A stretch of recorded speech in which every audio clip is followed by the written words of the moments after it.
My self Sarvesh Vardhan और आज की क्लास में हम बात करने जा रहे हैं कि charge distribution on the plate of capacitor कैसे फाइंड करेंगे जिसमें प्लेट का रियल अरेंजमेंट्स हो।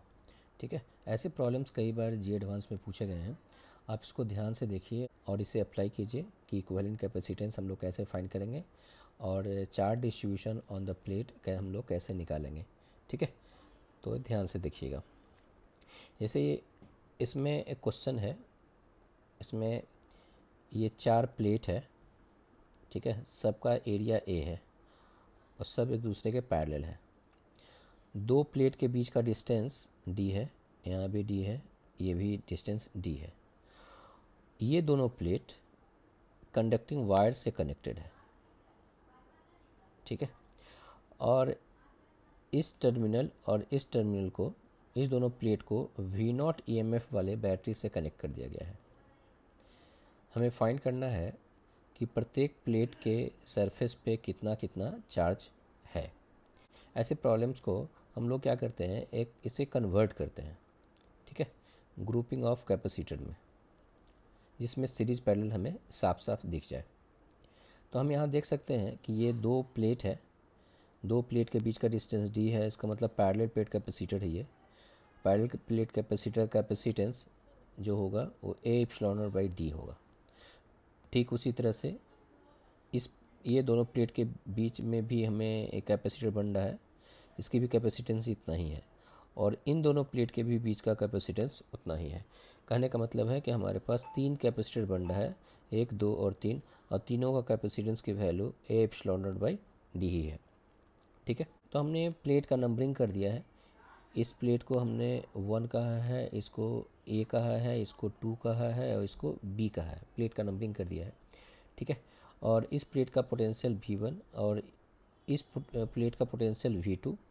ठीक है, चूँकि दोनों कनेक्टिंग वायर से कनेक्टेड है इसलिए दोनों का पोटेंशियल सेम होगा। इसका मतलब V1 बराबर V2 होगा। इस प्लेट के अरेंजमेंट को हम रीअरेंज कर रहे हैं। आप इसको ध्यान से देखिए ताकि ये सीरीज पैरेलल दिख जाए।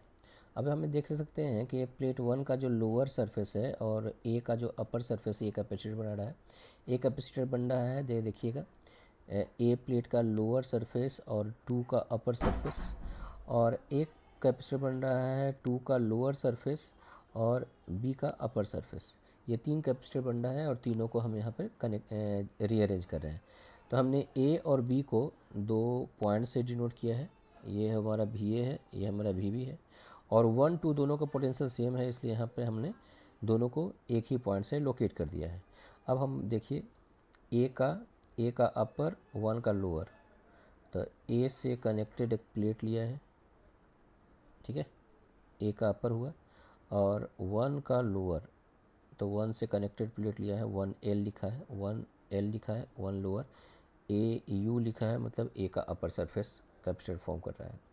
फिर दूसरा देखिएगा कि ए का लोअर और 2 का अपर, ए का लोअर और 2 प्लेट का अपर, ये दोनों मिलकर के कैपेसिटर बना रहा है। फिर देखिएगा 2 का लोअर और बी का अपर, 2 का लोअर और बी का अपर, तो 2 का लोअर और बी का अपर दोनों एक कैपेसिटर बना रहा है। आप यहाँ पे देख सकते हैं। तो ये अरेंजमेंट हुआ और इसका कैपेसिटेंस भी वैल्यू सी है, इसकी भी सी है और इसका भी कैपेसिटेंस की वैल्यू सी है।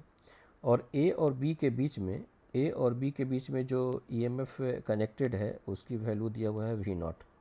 ठीक है, अब हम पोटेंशियल डिस्ट्रीब्यूशन करके हम लोग निकालना चाहते हैं कि ये इन दोनों के बीच में कितना पोटेंशियल डिफरेंस है। तो हम देख सकते हैं ये सी और सी दोनों पैरेलल में है तो इक्विवेलेंट 2C होगा, और ये कैपेसिटेंस सी है। ठीक है, और दोनों के टर्मिनल के अक्रॉस V0 पोटेंशियल है।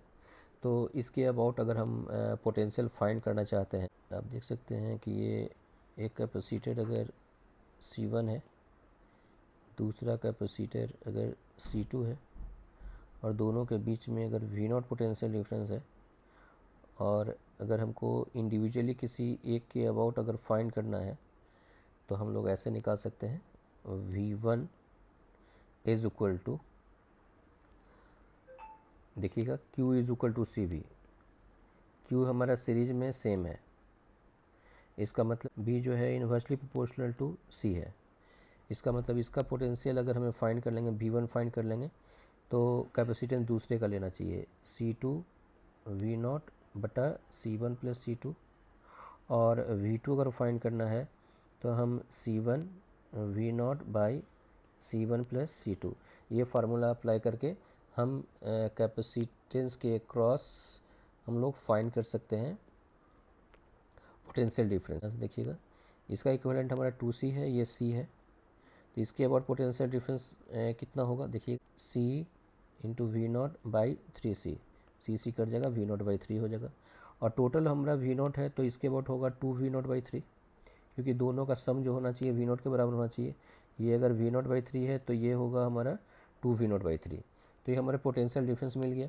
ठीक है, इसके अबाउट जो पोटेंशियल डिफरेंस है मिला हमें V0 बाई 3 मिला, और इस कैपेसिटर के about potential difference 2V0 by 3 है। मतलब चूंकि ये दोनों पैरेलल में है इसलिए दोनों कैपेसिटर के across potential difference V0 by 3 होगा, और इस कैपेसिटर के अक्रॉस से पोटेंशियल डिफरेंस 2V0 बाई 3 होगा। तो हम इस प्लेट पे चार्ज हम लोग फाइंड कर सकते हैं। कैपेसिटेंस का वैल्यू C है, पोटेंशियल डिफरेंस V0 बाई 3 है, तो हम कह सकते हैं कि इस प्लेट पे हमारे CV0 बाई 3 होगा, इस पे माइनस CV0 बाई 3 होगा, इस पे CV0 बाई 3, इस पे माइनस CV0 बाई 3 होगा, और इसके अक्रॉस जो है 2V0 बाई 3 पोटेंशियल डिफरेंस है, कैपेसिटेंस की वैल्यू C है, तो चार्ज होगा 2CV0 बाई 3, इस पे होगा माइनस 2CV0 बाई 3।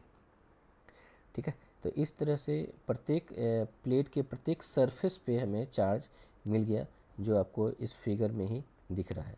ठीक है, तो यहाँ से आप प्लेट 1 पे टोटल चार्ज अगर निकालना है तो ये हमारा प्लेट 1 पे टोटल चार्ज हो गया। प्लेट 2 पे टोटल चार्ज लिखना है तो ये 2 का लोअर पे इतना चार्ज है और 2 का अपर पे इतना चार्ज है। ठीक है, तो दोनों को जोड़ दीजिएगा तो प्लेट 2 पर चार्ज होगा। अगर मुझे मान लेते हैं कि फाइंड करना है ए पर, तो ए का अपर में इतना चार्ज है, ए का लोअर में इतना चार्ज है, दोनों को जोड़ दीजिएगा तो टोटल प्लेट ए पे चार्ज मिल जाएगा। इस तरह से कैपेसिटर के प्लेट पे हम चार्ज फाइंड कर सकते हैं। ठीक है, इसी तरह से आप पढ़ते रहें और अपने दोस्तों के बीच में इस वीडियो सोल्यूशन को आप शेयर करें ताकि अधिक से अधिक बच्चों को फ़ायदा हो सके और आप सभी जी एडवांस में अच्छे रैंक के साथ सफल हों, यही हमारी कामना है। और इसी तरह से पढ़ते रहिए, तब तक के लिए बाय बाय।